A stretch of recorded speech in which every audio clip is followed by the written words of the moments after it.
श्री गणेशाय नमः। ओम श्री सरस्वत्यै नमः। ओम श्री सद्गुरुभ्यो नमः। ओम भागवत भगवान की जय। नमः श्री परमहंस स्वादित चरण कमल चिन्ह मकरंदाय भक्तजन मानस निवासाय श्रीरामचंद्राय वागीसायस्य वदने लक्ष्मीर्यस्य च वक्षसि यस्यास्ते हृदये संवित तं नृसिंहमहं भजे। सच्चिदानन्दरूपाय विश्वोत्पत्त्यादिहेतवे तापत्रयविनाशाय श्रीकृष्णाय वयं नमः। नारायणं नमस्कृत्यं नरं चैव नरोत्तमं देवीं सरस्वतीं व्यासं ततो जयमुदीरयेत्। श्रीकृष्णाय वासुदेवाय हरये परमात्मने प्रणतक्लेशनाशाय गोविन्दाय नमो नमः। यं प्रवचन्तमनुपेत्य अपेतकृत्यं द्वैपायनो विहरकातर आजुहाव पुत्रेति तन्मयतया तरवोऽभिनेन्दु तं सर्वभूतहृदयं मुनिमानतोऽस्मि।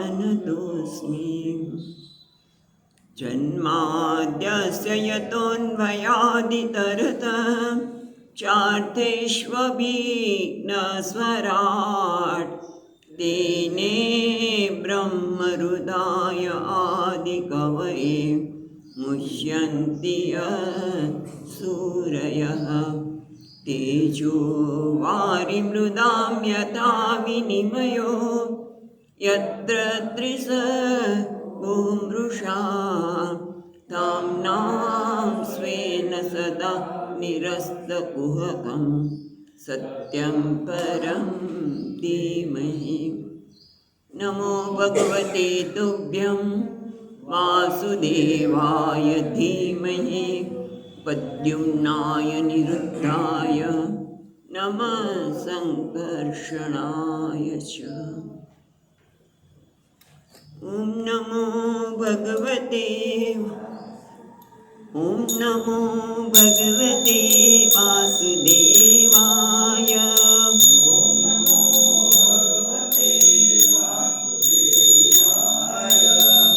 नमो भगवते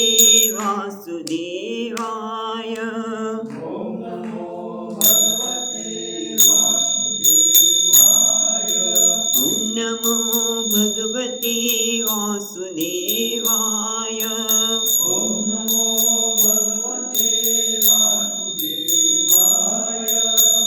नमो भगवते वासुदेवाय।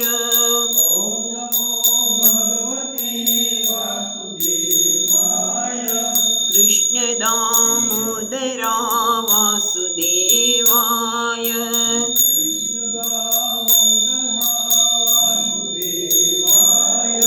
कृष्ण दामोदरा वासुदेवाय।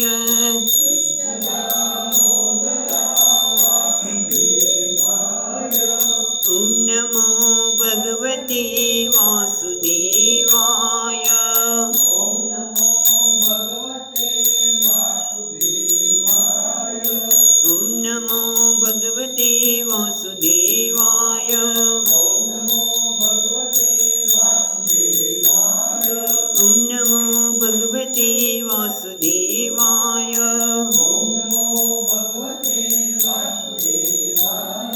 कृष्ण दामोदरा वासुदेवाय।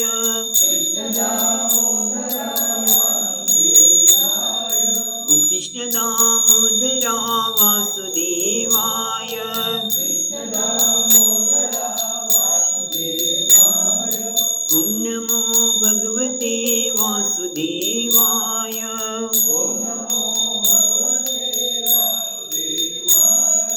ઓમ નમો ભગવતે વાસુદેવાય. વાસુદેવાય. ઓમ નમો ભગવતે વાસુદેવાય. ઓમ ભગવતે વાસુદેવાય. ઓમ નમો ભગવતે વાસુદેવાય. ઓમ નમો ભગવતે વાસુદેવાય. તો ગઈકાલે આપણે ત્રીજા સ્કંદના 13મા અધ્યાયમાં ઋષિઓ દ્વારા જનલોક તપલોકના ઋષિઓ દ્વારા જે સ્તુતિ થઈ રહી હતી એને જોતા હતા. વરાહ ભગવાનની ઉત્પત્તિ થઈ, વરાહ ભગવાનના જે દર્શન થયા એનું પણ સુંદર વર્ણન કરવામાં આવ્યું. અને હવે ભગવાનની વરાહ ભગવાન એ બીજું કોઈને યજ્ઞ નારાયણ, અને યજ્ઞ નારાયણની અંદર એક રોમમાં જે યજ્ઞના દર્શન કર્યા, યજ્ઞના દ્રવ્યોના, યજ્ઞના જે બધા અંગો છે એની પણ એમણે દર્શન કર્યા. પછી એમણે સ્તુતિ કરી કે નમો નમસ્તે અખિલ મંત્ર દેવતા. તમે તો બધું જ છો, પરમાત્મા જ સર્વ છે એ બતાવતા 39મા શ્લોકમાં કહ્યું કે તમે જ સર્વ મંત્રરૂપ છો, સર્વ દેવતારૂપ પણ આપ છો, અને દ્રવ્ય બધા યજ્ઞ માટેના જે દ્રવ્ય છે એ પણ આપજો, ક્રતુરૂપ પણ આપજો, ક્રિયાત્મા પણ તમે છો. અને આ બધું આપણે ક્યારે જાણી શકીએ? ભગવાનના આ સ્વરૂપના દર્શન કરવા માટે વૈરાગ્યની જરૂર છે.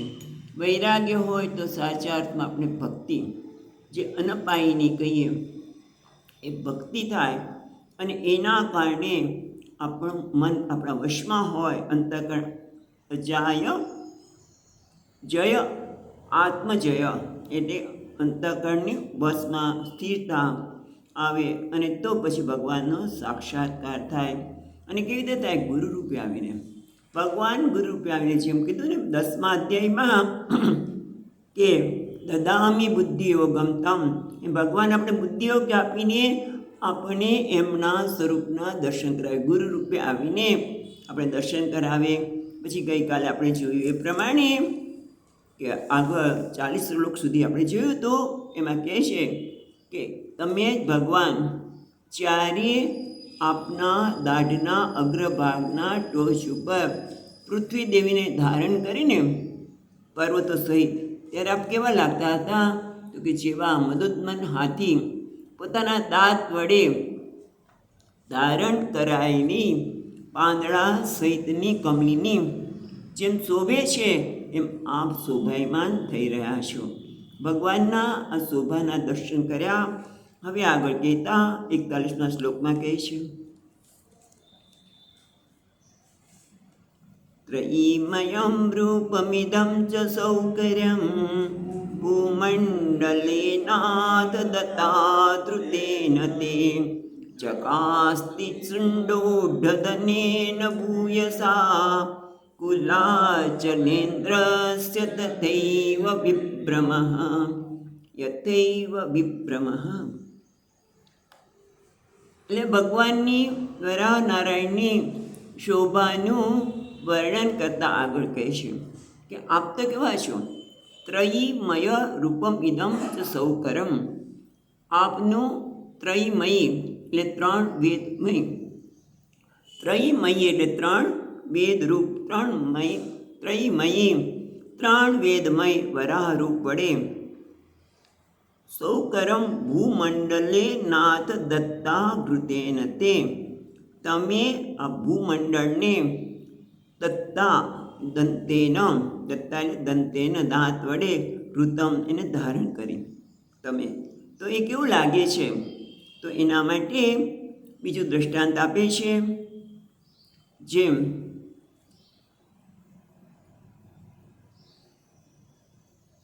કુલાચલેન્દ્રસ્ય છેલ્લી લીટીમાં કુલાચલેન્દ્રસ્ય એટલે પર્વત શ્રેષ્ઠ, કુલાચલ પર્વત જે શ્રેષ્ઠ કુલાચલ પર્વત છે એ પર્વત ઉપર વાદળો આવી ગયા હોય, ઢંકાઈ ગયા હોય, વાદળો વિપુલ વાદળનું મેઘમંડળ હોય તો એ કેવું સુંદર લાગે.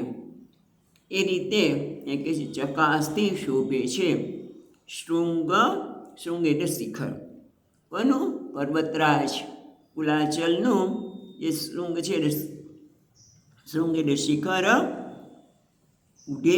ઉઢધનેન ઉઢ એટલે ધારણ કરવું અને ઘનેન એટલે વાદળ.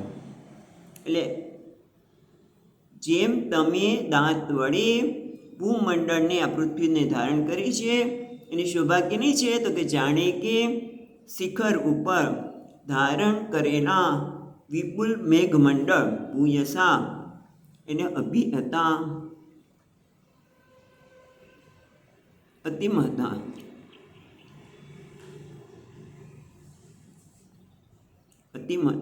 અતિમહતા ભૂયસા એટલે અતિમહતા ખૂબ વધારે એટલે વિપુલ પ્રમાણમાં મેઘમંડળને ધારણ કરેલો હોય ત્યારે પર્વતરાજની જે શોભા કેટલી સુંદર લાગે છે.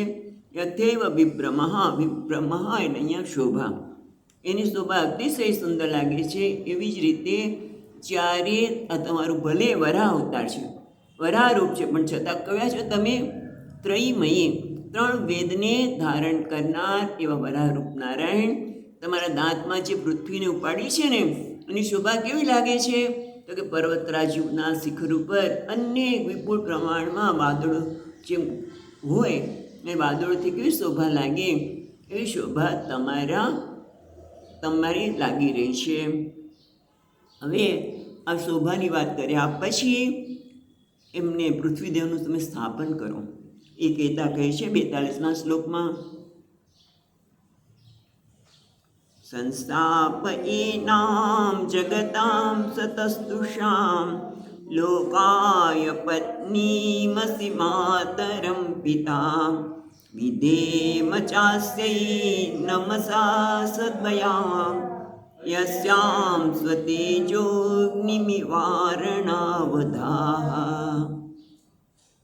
એટલે પેલા કહે છે કે સંસ્થાપય સારી રીતે સ્થાપના કરો. કોને? એનામ એટલે ભૂમિ, પૃથ્વીને. તે એટલે ભૂમિ, એ નામ એટલે પૃથ્વીને. બરોબર છે. પણ શું છે? જગતામ સતસ્તુષામ એટલે શું? સ્થાવર સ્થિત.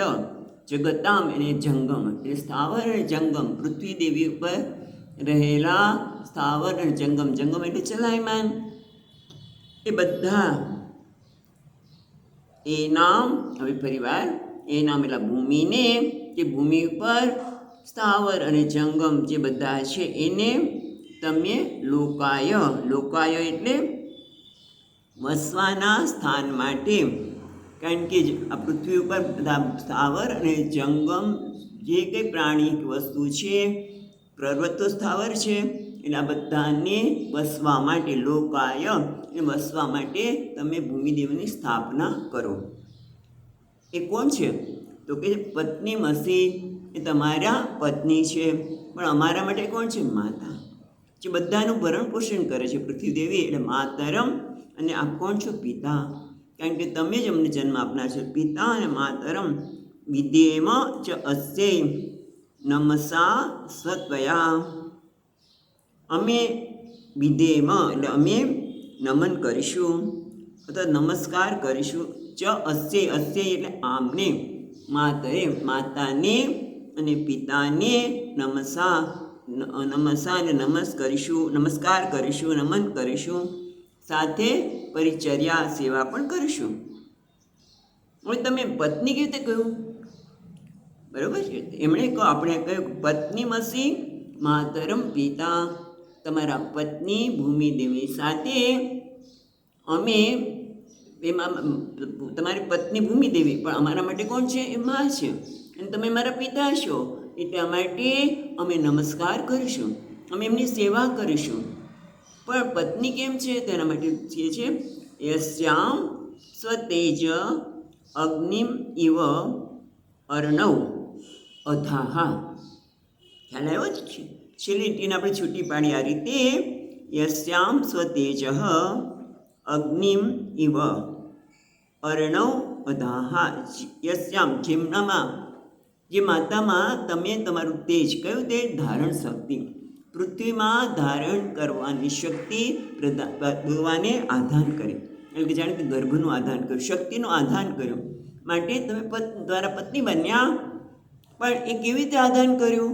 તો કે જે રીતે અગ્નિમ અર્ણવ અધાહા, અધા એટલે સ્થાપિત કરવું. જેમ અગ્નિમાં જ્યારે યજ્ઞ કરતા હોય ત્યારે યાજ્ઞિક હોય એ અગ્નિમાં મંત્રો દ્વારા, અગ્નિદેવના બધા મંત્રો દ્વારા અમે જોયું છે.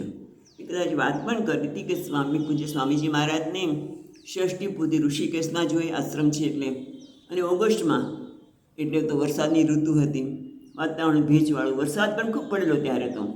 હવે અગ્નિ પ્રગટાવો કેવી રીતે? કારણ કે અગ્નિથી જ પ્રગટાવવાનો, બાકસથી ન હોય. હા, એટલે અગ્નિમાં મંત્રો, એટલા બધા મંત્રોચ્ચાર કર્યા અને અગ્નિ પ્રગટ થયો.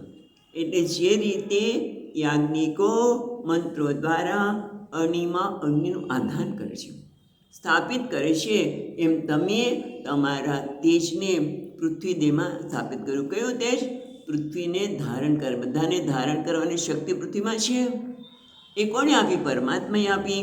એટલે તમે ધારણ કરો છો. માટે તમે મારા માતા અને પિતા છો, અને આપણા પત્નીને અમે નમસ્કાર કરીશું. તમે આ પૃથ્વી દેવીને હવે સારી રીતે સ્થાપિત કરો, જેથી આ સ્થાવર અને જંગમ લોકો ત્યાં વાસ કરે. હવે આગળ કહે છે,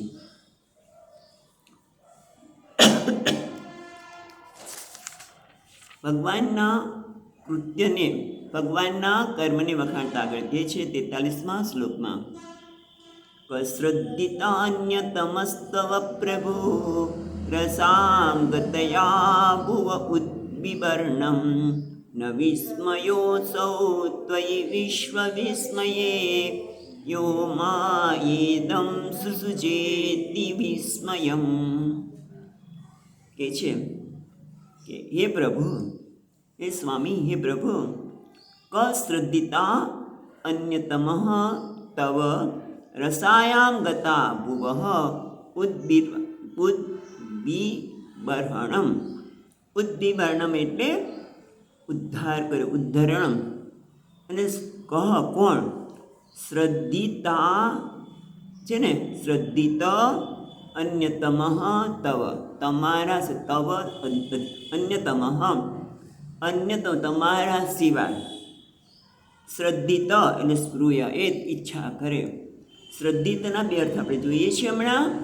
શ્રદ્ધિતે એટલે સ્પૃહ્યતે, એ પ્રભુ તમારા સિવાય.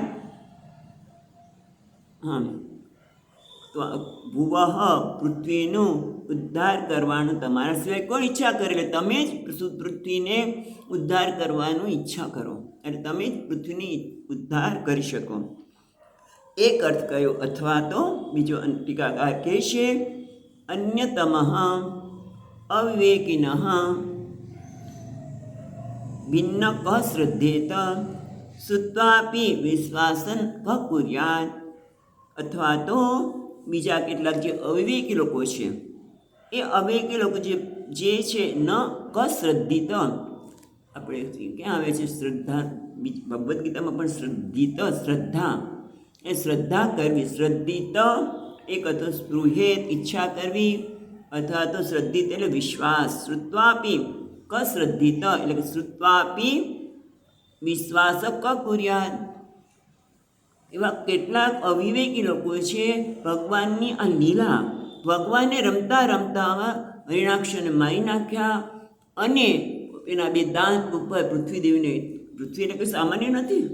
વિચાર કરો, આપણે પૃથ્વી શબ્દ બોલીએ છીએ, એટલે કે ગોળો નહીં, એટલા મહાન પૃથ્વી દેવીને એમણે દાંત ઉપર ઉપાડી લીધા. એટલે કે આવું જ્યારે કહેવામાં આવે, ભગવાનની આ કૃતિ છે, એને જે અવિવેકી લોકો છે શ્રદ્ધા કરી શકે નહીં, એનો વિશ્વાસ કરી શકે નહીં. કારણ કે તમે તો કેવા છો, તમે આ કરી શકો, કેવા છો? ન વિસ્મય અસોસ્તિ, તમારા માટે આ કોઈ આશ્ચર્ય નથી. ન વિસ્મય એટલે આશ્ચર્ય, અસો તમારા માટે આ કોઈ આશ્ચર્ય નથી. ત્વયી વિશ્વસ વિસ્મયે, વિશ્વ એટલે બધા આશ્ચર્યો જેનામાં છે તે, વિશ્વ વિસ્મયે બધા આશ્રયો જેમાં છે, જે કંઈ આશ્રય છે બધા આશ્રયનું આશ્રયસાન, જે કંઈ આશ્ચર્ય છે, જે કંઈ આશ્ચર્ય છે. વિસ્મય એટલે આશ્ચર્ય, વિશ્વ વિશ્વમયે જે કોઈ આશ્ચર્ય છે એ બધા જ આશ્ચર્યનું જે સ્થાન છે એ કદાચ આ પૃથ્વીદેહને ઉપાડને માટે કોઈ આશ્ચર્ય તો છે જ નહીં. પણ આપણે આગળ અર્થ કર્યો કે કોણ શ્રદ્ધા કર્યો, કોણ આ પૃથ્વીને બહાર લાવવાની ઈચ્છા કરે? તમે જ કરી શકો, અથવા તો આવું કેટલાક લોકોને માટે સ્વીકાર્ય નથી હોતું. પણ તમે તો બધા વિશ્વનો બધા જ આશ્ચર્યનો આશ્ચર્ય છો માટે તમારા માટે કે આશ્ચર્ય નથી. કારણ કે યહ માયયા ઇદમ સૃસુજે અતિવિસ્મયમ, અતિવિસ્મયમ ઇદમ જગત, અતિવિસ્મયમ ઇદમ, આ જે બે અર્થ થાય. અતિવિસ્મયમ ઇદમ, ઇદમની સાથે લઈએ તો આ પૃથ્વી છે વિશ્વ એકદમ આશ્ચર્યકારક છે. કારણ કે એટલા માટે કે માયા એટલે તમારી જે અચિંત્ય શક્તિ છે એ અતિવિસ્મય અચિંત્ય શક્તિ વડે તમે અનેક પ્રકારના, તમે વિચારો એક જ રેતસ દ્વારા, પોતાની એક શક્તિ દ્વારા અનેક પ્રકારના પશુ પક્ષી મનુષ્ય વગેરેનું આ સર્જન તમે કર્યું, આ જગતમાં તમે સર્જન કર્યું. હવે ફરી વાર 43મો શ્લોક જોઈએ તો આપણે કહે છે કે હે પ્રભુ, રસામ ગતામ, રસાતળમાં ગયેલી, ભુવઃ એટલે પૃથ્વીનું ઉદ્દીપનમ તમે ઉપર લાવ્યા. એવી એમનો ઉદ્ધાર કરવાની ઈચ્છા તમારા સિવાય કોઈ કરી શકે નહીં. કારણ કે પરંતુ એમાં તમે આવી ઈચ્છા કરી એ કંઈ આશ્ચર્ય નથી. ન વિસ્મય અસૌ, આના માટે એવું કોઈ આશ્ચર્ય નથી. કારણ કે તમે તો બધા જ આશ્ચર્યનો આશ્રય સ્થાન છે, અને આપે તો આશ્ચર્યચકિત કરી દે એવું આ જગત ઉત્પન્ન કર્યું છે. તમારી માયા શક્તિ વડે તમે આશ્ચર્યચકિત કરી દે, આશ્ચર્યમાં મૂકી દે કે આટલી વિવિધતા ક્યાંથી લાવ્યા, કેવી રીતે લાવ્યા. પણ એ આશ્ચર્યચકિત કરનાર એ તમે આવું જગત ઉત્પન્ન કર્યું છે. માટે આ જે કંઈ ઘટના ઘટી એવું આશ્ચર્ય નથી. તમે આ કરવા માટે સમર્થ છો. આશ્ચર્ય નથી એટલે તમે કરવા સમર્થ છો. નહીં તો આપણે વિચારીએ, તમે આમ ખાલી બુદ્ધિથી વિચારો તો આપણે સમજી જ ન શકીએ કે આ વરાહ અવતારમાં ભગવાને પોતાની દાઢ ઉપર આ પૃથ્વીદેવને ઉપર લાવ્યા. કેવી રીતે લાવ્યા હશે? એટલે મોટાભાગના લોકોને વિશ્વાસ ન હોય એ સ્વીકારી કરી શકે નહીં. પણ એ તો અવિવેકીજન છે. પણ જે વિવેકી છે એ જરૂર સ્વીકારે છે. અને હવે એ આશ્ચર્ય વિસ્મયમ દર્શે, તે આશ્ચર્ય દર્શાવતા પ્રાર્થના પણ કરે છે 2 શ્લોકમાં. તો પછી આપણે 44મો શ્લોક જોઈએ. વિદુન્મતા વેદમયમ નિજમ વપુઃ જનસ્તપસત્ય નિવાસિનો વયમ ષટ્ટાસિકો ધૃતશિવંબુબિંદુભિઃ વિમૃજ્યમાના વૃષમીશ પાવિતાઃ. એટલે 44મા શ્લોકમાં કહે છે, હે ઈશ, ઈશ ક્યાં છે? છેલ્લી ટીમાં વિમૃજ્યમાના વૃષમ ઈશ પાવિતાઃ.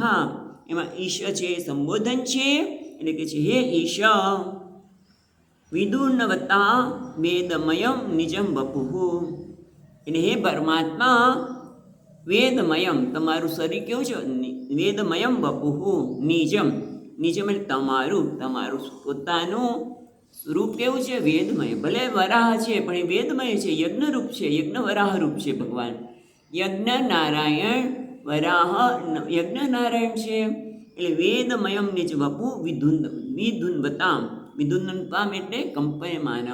તમારું જે આ વેદમય શરીર છે એ કેવું છે? કંપાવ છે. શેને કંપિત થાય છે? હલાવો છો તો કે સટ્ટા.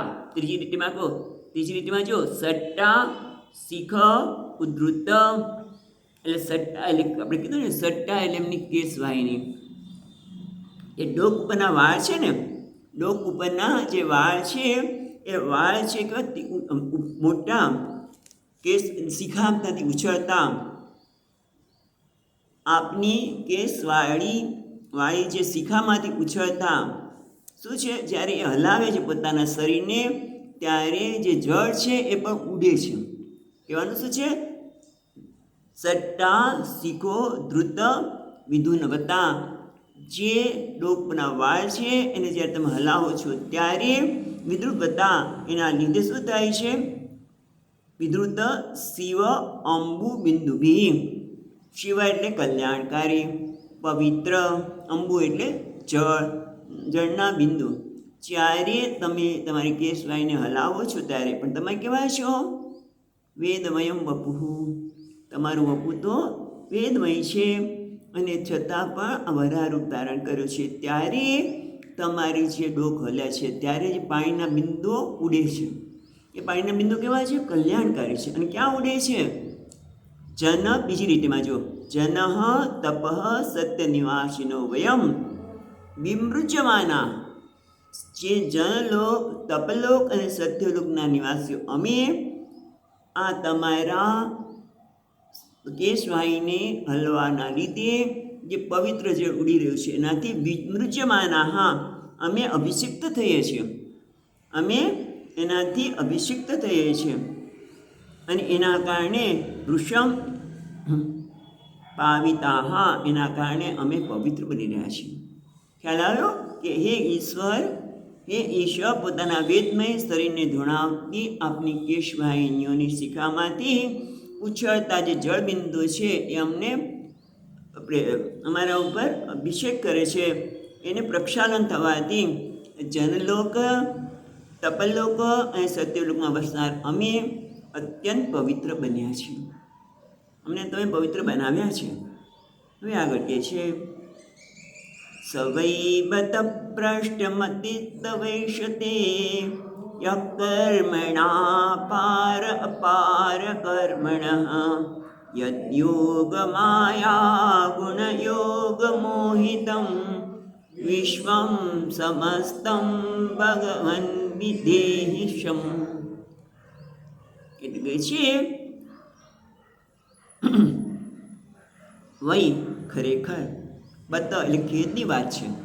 વહી ખરેખર બત ખેદની વાત છે. અરે ખેદની વાત છે. શું ખેદની વાત છે ભાઈ? તો કે છે યહ, બીજી રીતિમાં યહ કર્મણા પારમ અપાર કર્મણઃ. યહ એટલે જે લોકો તમારા કર્મણામ પારમ, કર્મનું જે પાર છે કહેવાય છે અપાર કર્મણ. તમારા કર્મો કેવા છે? અપાર છે, અપાર વિક્રમ છે. અપાર વિક્રમ, વિક્રમ એટલે આપણે શક્તિ સમાન છે. અપાર શક્તિવાળા આપના કર્મોને એ પછી ઉપર લીટી જઈએ સવૈ ભ્રષ્ટમતિ તવ એષતે. એષતે એટલે શું છે? એષતે અવલોકયતિ જ્ઞાતુમ ઈચ્છતિ. આપના અપાર કર્મોવાળા આપના કર્મોને એષતે એને પામવા ઈચ્છે છે, એને જાણવા ઈચ્છે છે. તો એક લોકો કેવા છે? એ લોકો તો ભ્રષ્ટમતિ, એટલે બાળક બુદ્ધિ છે. એ લોકોમાં બાળક બુદ્ધિ છે. ભગવાનના કર્મ કોણ જાણી શકે? જે અવિક્રમ એમનો જે પરાક્રમ છે, એમના કર્મો છે, એ કર્મોને જાણવા પ્રયત્ન. ભાઈ અમને તો ખબર પડી ગઈ આ વરા અવતાર કેમ ધારણ કર્યો વગેરે. આપણે ન કહી શકીએ થોડુંક જ આપણે આ શ્રવણથી થોડું ઘણું જાણી શકીએ, પણ ભગવાનના અપાર કર્મોને પાર પામવા માટે જે લોકો પ્રયત્ન કરે છે એ તો કહેવાય છે ભ્રષ્ટમતિ, એ બાળક બુદ્ધિ છે. હા, ભ્રષ્ટમતિ એટલે ભ્રષ્ટમતિ કહો એના કરતાં બાળક બુદ્ધિ છે. અને કેમ? કારણ કે યદ યોગ માયા ગુણ યોગ મોહિતમ. કારણ કે આ યોગ માયા, યદ યોગ માયા એટલે યોગ માયાના ગુણો સાથે સંબંધ છે. યોગ માયા ગુણ યોગ, આટલું અર્થ લ્યો. યોગ માયા ગુણ યોગ મોહિતમ, એટલે યોગ માયાના ગુણ સાથે યોગ એટલે સંબંધ છે, તેનાથી વિશ્વ બધા મોહિત થયેલા છે, તેનાથી વિશ્વ મોહિત થયેલું છે. જેમ ભર્તૃહરિ મહારાજ કહે છે, પિત્વા મોહમયીમ મદિરામ, આ મોહરૂપી મદિરાને પીને જગત તો ઉન્મત્ત થયું છે. અથવા તો આપણે દુર્ગા સપ્તસતીમાં જોઈએ તો પહેલો શ્લોક છે સપ્તસતીનો, નાની નામ અપી ચેતાંસી દેવી ભગવતી સા બલાદ આકૃષ્ય મોહાય મહામાયા પ્રયચ્છતિ. ભગવાનની મહામાયા એવી છે કે ભગવતી નાનીઓને પણ એના ચિત્તને પણ બળપૂર્વક મોહમાં ખેંચી જાય છે. એટલા માટે કહે છે યદ યોગ માયા ગુણ યોગ મોહિતમ વિશ્વ સમસ્તમ. આ બધું જગત તો આખું જગત છે એ મોહિત થયેલું છે વિશ્વમ. તો પછી શું છે?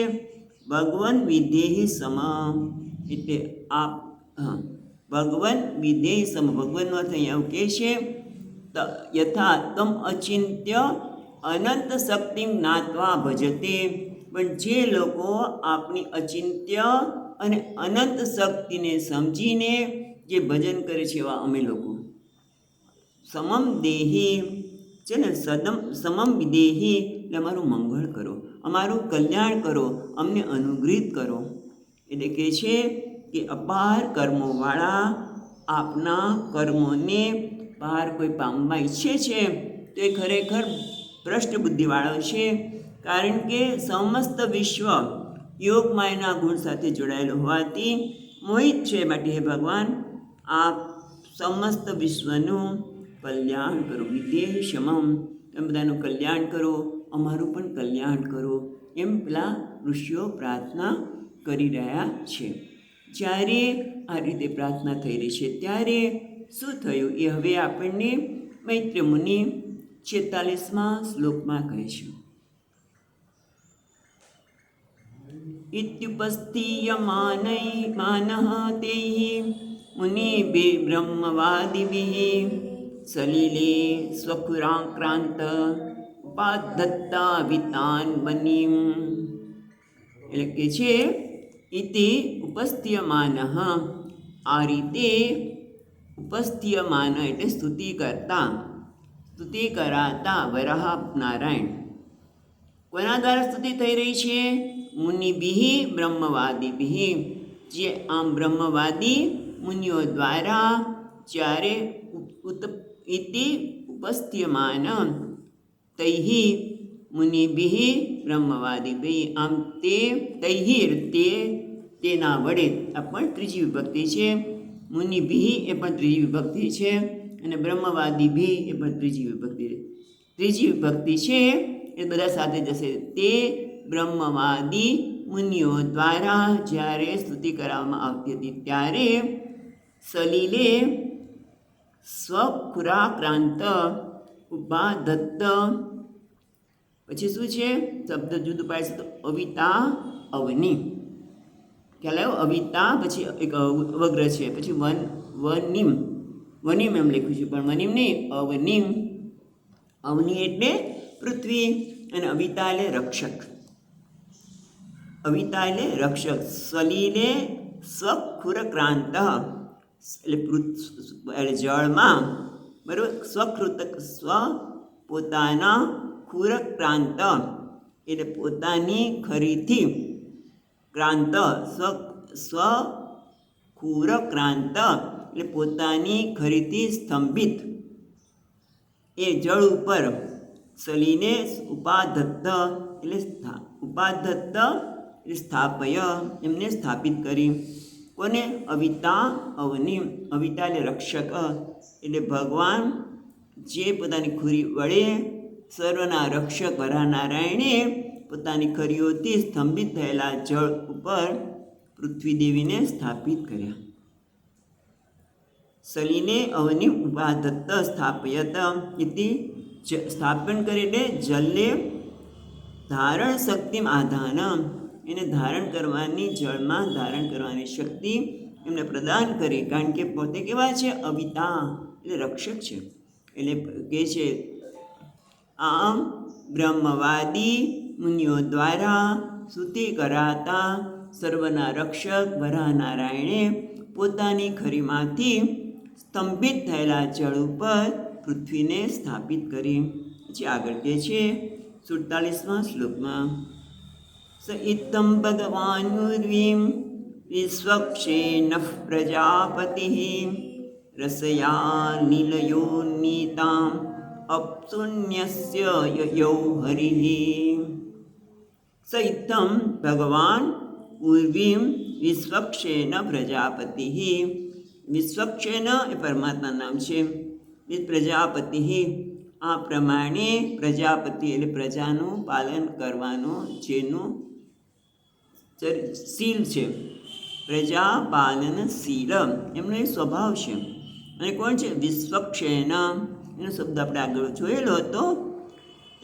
આ પ્રમાણે સ ઇત્થમ આ પ્રમાણે ભગવાન વિશ્વક્ષેન પ્રજાપતિ આ પ્રમાણે પ્રજાપાલનશીલ ભગવાન વિશ્વક્ષેન એવા શ્રી હરિએ ભગવાને રસયા નીલયા, રસયા એટલે રસાતાળમાં ગયેલી, રસાતાળમાંથી ઉપર આણેલી, નીલયા ઉન્નીતમ, ઉન્નીતમ ઉપર આણેલી, ઉન્નીતમ એટલે ઉપર આણેલી, અપ્સુ એટલે પૃથ્વી પર જળ ઉપર, ન્યસ્ય, ન્યસ્ય છે ને, ન્યસ્ય, ન્યસ્ય એટલે પ્રતિષ્ઠાપિત, યયૌ હરિઃ, હરિ યયૌ, યયૌ એટલે ગયા, પણ શું અંતર્ધ્યાન થયા. ખ્યાલ આવ્યો? રસયા લીલયા ઉન્નીત અપ્સુ ન્યસ્ય યયૌ હરિઃ. રસયા રસાતાળમાં ગયેલી લીલા એટલે એકદમ લીલાથી, લીલા માત્રથી કોઈ પ્રયત્ન કરવો પડ્યો નહીં. એના માટે ગઈકાલે આપણે જોયું હતું. કારણ કેમ એમને પ્રયત્ન ન કરવો પડ્યો? કારણ કે એમણે પોતાના ધારણ કર્યા છે બધાને. હવે એને બહાર લાવવા માટે કંઈ પ્રયત્ન કરવો પડે ભગવાનને. લીલા માત્રથી રસાતાળમાંથી ઉપર આણેલી પૃથ્વીને જળ પર સ્થાપિત કરીને ભગવાન અંતર્ધ્યાન થયા. યયૌ હરિઃ, ભગવાન અંતર્ધ્યાન થયા એટલે કે પોતાના સ્વધામમાં પધાર્યા. સ્વધામમાં પોતે પધાર્યા. હવે આગળ કહે છે, બહુ સુંદર હવેના શ્લોકો છે.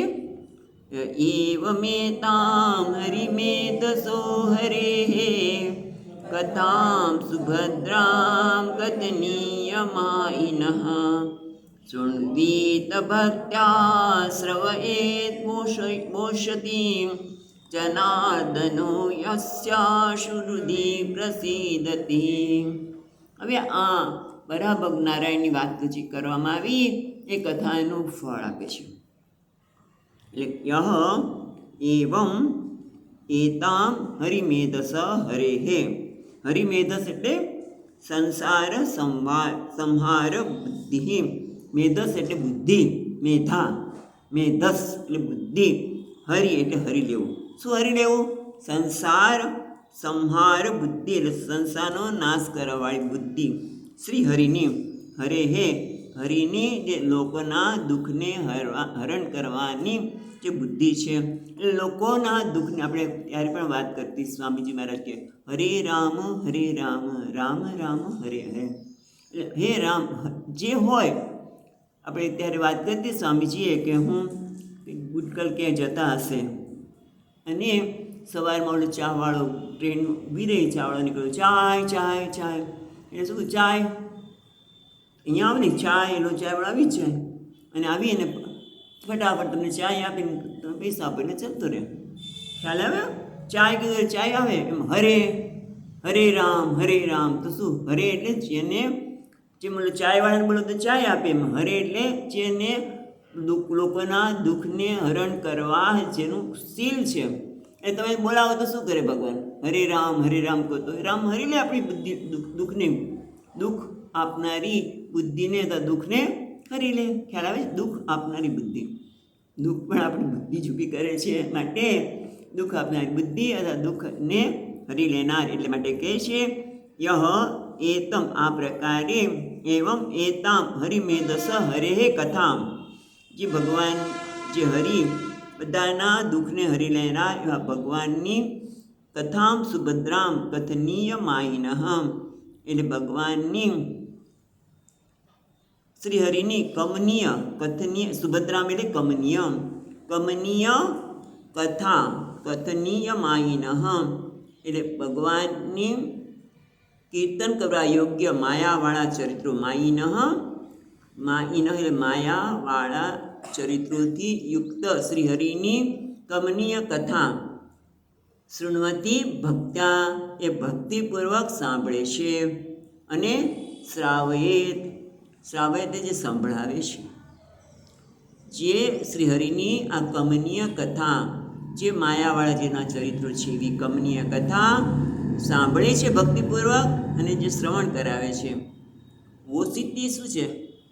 વહ ઉષતિ, ઉષતિ એટલે કમનીય, ઉષતિ આપણે કમનીય કહ્યું ને, કથનીય એટલે કથા, અને કમનીય શબ્દ ક્યાંથી લાવ્યા? તો કે ઉષતિમ, ઉષતિમ કથનીય માયિનઃ સુભદ્રામ શ્રીમતી ભક્ત્યા એટલે ભગવાનની કીર્તન કરવા યોગ્ય માયાવાળા ચરિત્રો યુક્ત શ્રીહરિની કથા જે કમનીય કથા છે એને ભક્તિપૂર્વક સાંભળે છે અને શ્રાવય જે સંભળાવે છે તેને શું થાય છે? જનાર્દન યસ્ય આસુ હૃદિ પ્રસિદતિ એટલે ભગવાન જનાર્દન શ્રી હરિ, આસુ એટલે સત્વરે જલ્દી, આશુ એટલે જલ્દી, સત્વરે, યસ્યામ હૃદિ કારણ કે ભગવાન ક્યાં બેઠેલા છે? યસ્યામ હૃદિ જેના હૃદયમાં જ બિરાજમાન છે. અને એટલી જાણે છે કે આ કથા સાંભળે છે કે શું કરે છે? કથા ભક્તિપૂર્વક સાંભળે છે કે કેમ, કયા આશયથી સાંભળે છે, બધી એને ખબર છે. હૃદિ જનાર્દન યસ્ય હૃદિ પ્રસિદ્ધતિ ભગવાન પોતા જે હૃદયમાં રહેલા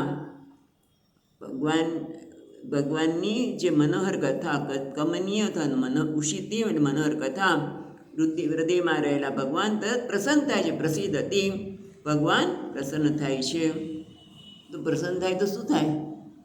બરાબર કે જે આ પ્રમાણે લોકોના દુઃખ હરવાના સંકલ્પવાળી મતિવાળા અને કીર્તન કરવા યોગ્ય માયાના ચરિત્રોને ભક્તિપૂર્વક જે સાંભળે છે અથવા સંભળાવે છે એના હૃદયમાં બેઠેલા ભગવાન સત્વરે જલ્દીથી પ્રસન્ન થાય છે. તો પ્રસન્ન થાય તો શું કરે ભગવાન? 49મા શ્લોકમાં કહે છે,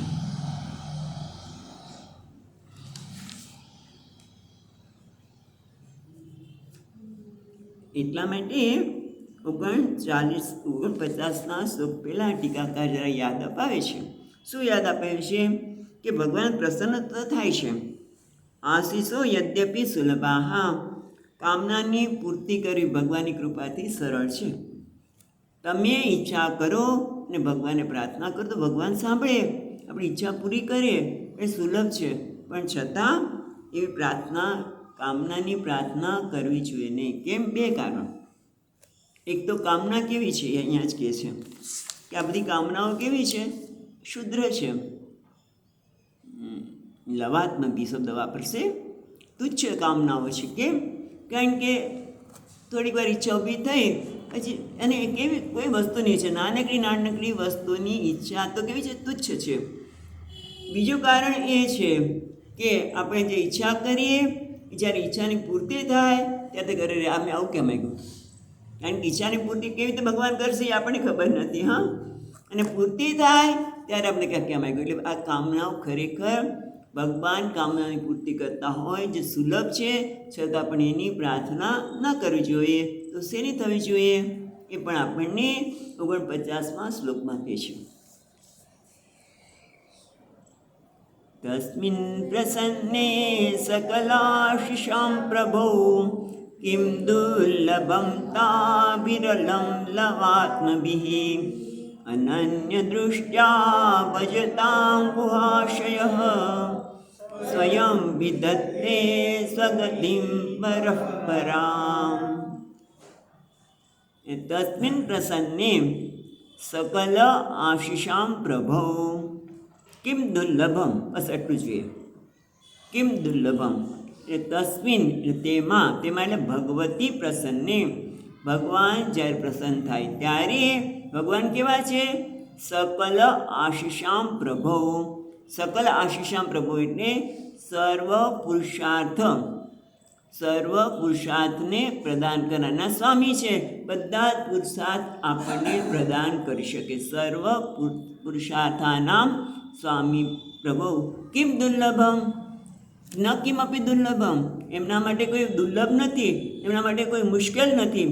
જો ભગવાન પ્રસન્ન થાય, કીધું હૃદયમાં બેઠેલા ભગવાન પ્રસન્ન થાય છે.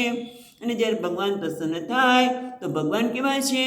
સર્વ પુરુષાર્થાનામ સ્વામી, બધા પુરુષાર્થના સ્વામી છે. એટલે એના માટે કેમ દુર્લભમ નાપી કેમ દુર્લભમ, કંઈ પણ દુર્લભ નથી, મુશ્કેલ નથી. તાભી અલમ લવાત્મ બિહી, તો ત્યાંથી તાભી એટલે આશીષ ઈચ્છાઓ, ઈચ્છાઓ અલમ લવાત્મ બી, લવાત્મ બી એટલે તુચ્છ એવી કામનાઓની અલમ એટલે બસ. હવે આ બધી બહુ અત્યાર સુધી ખૂબ નાની નાની ઈચ્છાઓની પૂર્તિ માટે ભગવાનને પ્રાર્થના કરી, પણ હવે કે છે લવાત્મ બિહી તાભી અલમ, અલમ એટલે બસ, બહુ થઈ ગયું. તુચ્છ એવી કામનાઓથી બસ. ત્યારે ભજન તમે કહો તુચ્છ કામનાથી બસ એટલે શું? તો મેં જે ભજન કર્યું છે નિષ્ફળ જશે?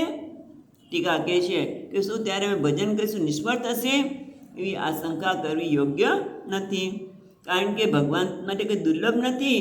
પણ તું જે અત્યાર સુધી જે ઈચ્છાઓ કરતો હતો એ કેવી છે? લવાત્મ એ તો તુચ્છ ઈચ્છા છે માટે બસ. પણ શું? અનન્ય દૃષ્ટા ભજતામ ગુહાશયા સ્વયં વિધત્તે સ્વગતિમ પરપરામ.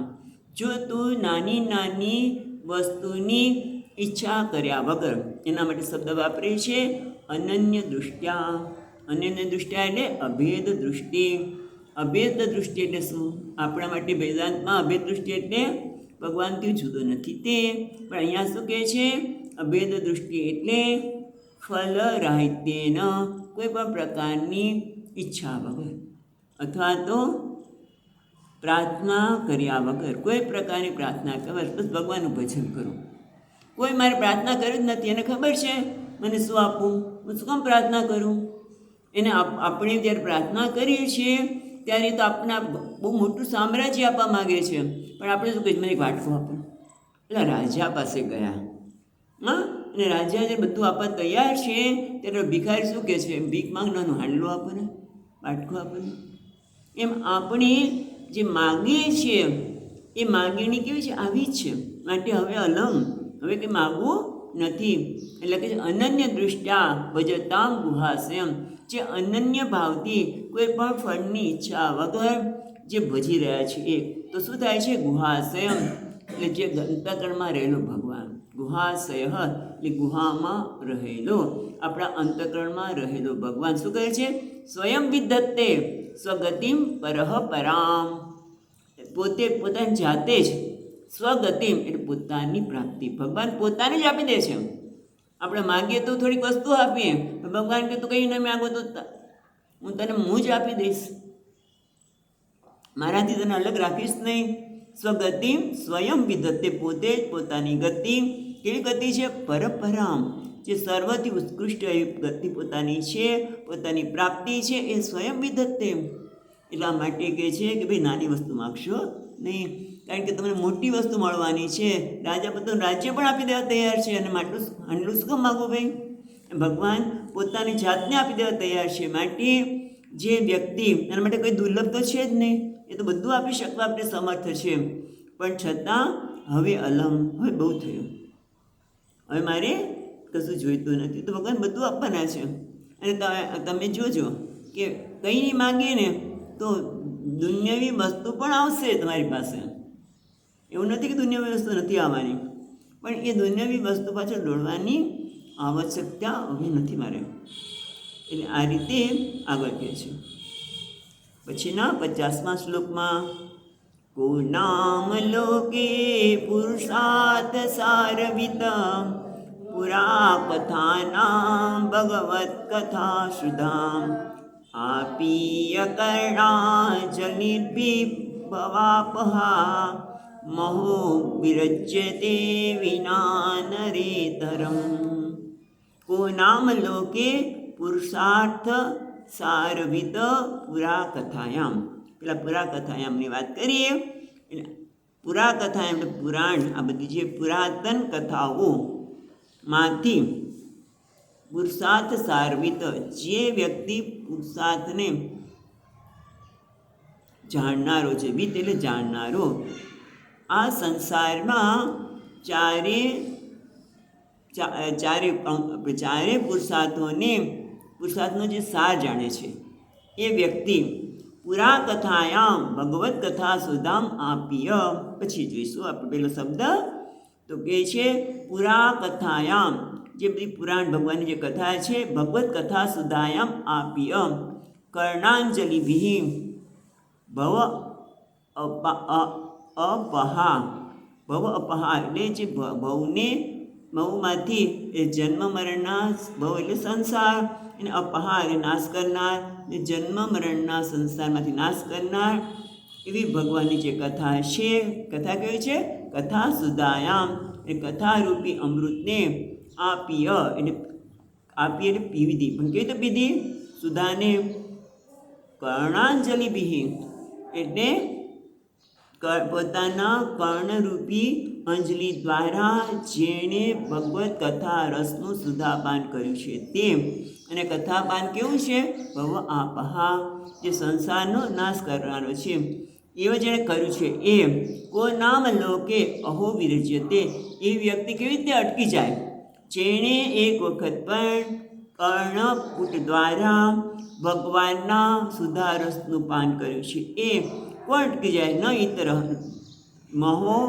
મહો નથી પણ અહો ભવાપહામ છે ને, એમાં મકાર અહીંયા ભવાપહામ અહો આશ્ચર્ય છે.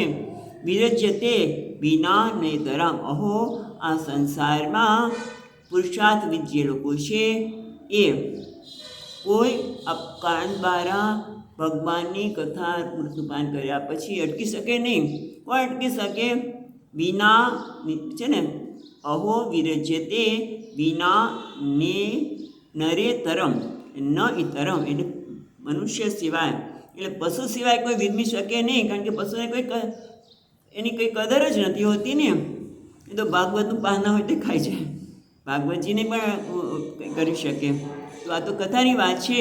એટલે કે અહો આ સંસારમાં પુરુષાર્થને જાણનારાઓ પશુ સિવાય એવો કયો પુરુષ હશે કે જે ભવબંધનને કાપનારી ભગવાનની પુરાતન કથાના સુધાને કાનરૂપી અંજલિથી એકવાર પીધા પછી વિરમી શકે. બાર સુંદર અવાજ આવી રહ્યો છે, આપણે કંઈક કામ. ઇતિ શ્રીમદ્ભાગવતે મહાપુરાણે પારમહંસ્યામ સંહિતાયામ તૃતીય સ્કંદે ત્રયોદશોધ્યાય. શ્રી કૃષ્ણાર્પણમસ્તુ. આ રીતે ત્રીજા સ્કંદનો 13મો અધ્યાય ભગવાનના શ્રી ચરણોમાં અર્પણ કરીએ છીએ. હવે આપણે 14મો અધ્યાય વિશે વિચારીએ.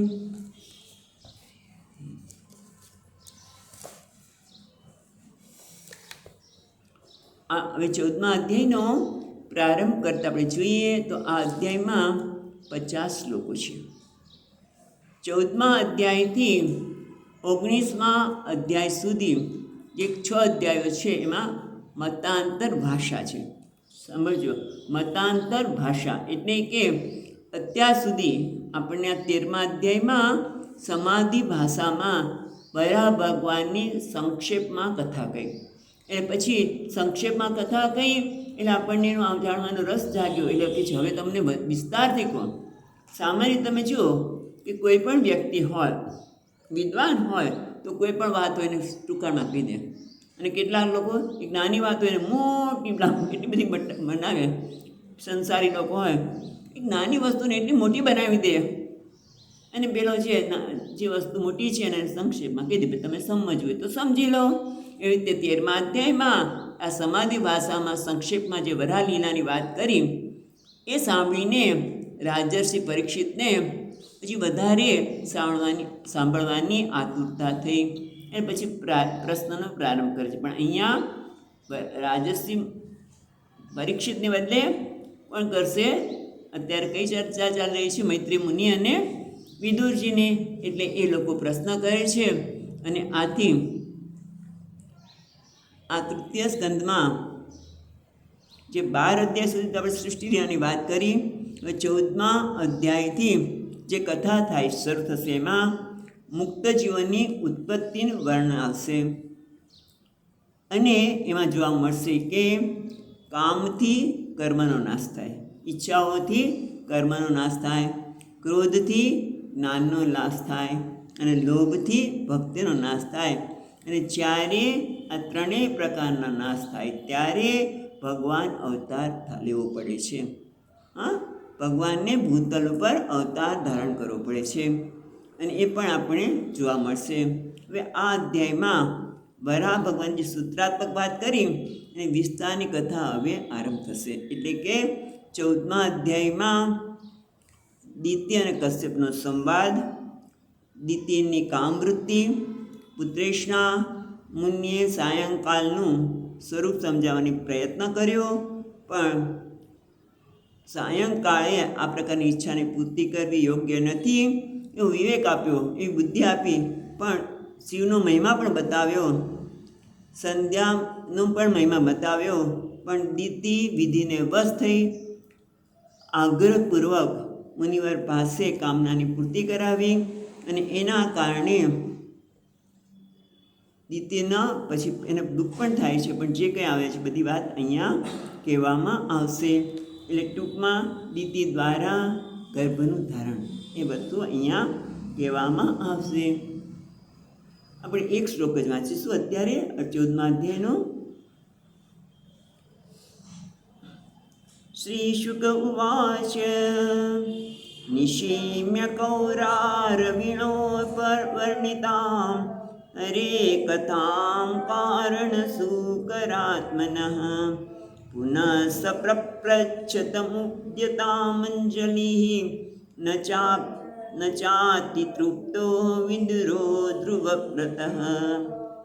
શુકદેવજી કહે છે, નિશિમ્ય શ્રુત્વા સાંભળીને કૌશારવિણ ઉપવર્ણિતા એટલે વર્ણન કરવામાં આવેલ.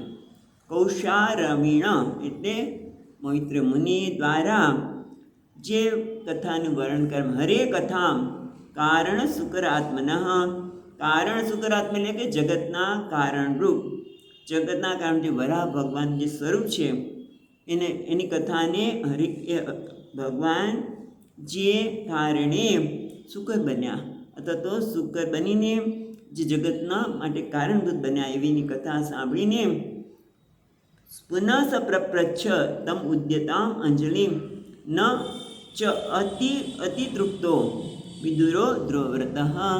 એટલે કે જે એમણે ફરીવાર બે હાથ જોડીને એમને પ્રશ્ન કર્યો કેમ ન અતિતૃપ્ત, એમને તૃપ્તિ ન થઈ, અતિતૃપ્તિ ન, તૃપ્તિ તો થઈ પણ બરોબર નથી, તૃપ્તિ પણ અતિતૃપ્તિ ન થઈ. એટલા માટે વિદુરજી પ્રપ્રચ્છ એમને પ્રશ્ન કર્યો. વિદુરજી કેવા છે કે ઘૃતવ્રત, વિદુરજી કથાના શ્રવણ કરવાનું વ્રત લઈને બેઠા છે માટે ઘૃતવ્રત. એમણે ઘૃતવ્રત વિદુરજી જે ઘૃતવ્રત છે એમને તૃપ્તિ ન થવાથી એમણે બે હાથ જોડીને મૈત્રી મુનિને પ્રશ્ન કર્યો. ભગવાનની આટલી કથા સાંભળવા છતાં પણ તૃપ્તિ ન થઈ. એટલે હવે વિદુરજી શું પ્રશ્ન કરે છે એ પછી આપણે જોઈશું. ઓમ સચ્ચિદાનંદ રૂપાય વિશ્વોત્પત્યાદિહેતવે તાપત્રય વિનાશાય શ્રી કૃષ્ણાય વયં નમઃ. યં પ્રવચन्तમનુપેત્ય અપેતકૃત્યં દ્વૈપાયનો વિહરકાતર આજુહાવ પુત્રેતિ તન્મયતયા તરવો વિનેન્દુઃ तं સર્વભૂતહૃદયં મુનિમાનતોऽસ્મિ. ઓમ શાંતિ શાંતિ શાંતિ. હરિ ઓમ. શ્રી ગુરુભ્યો નમઃ. હરિ ઓમ.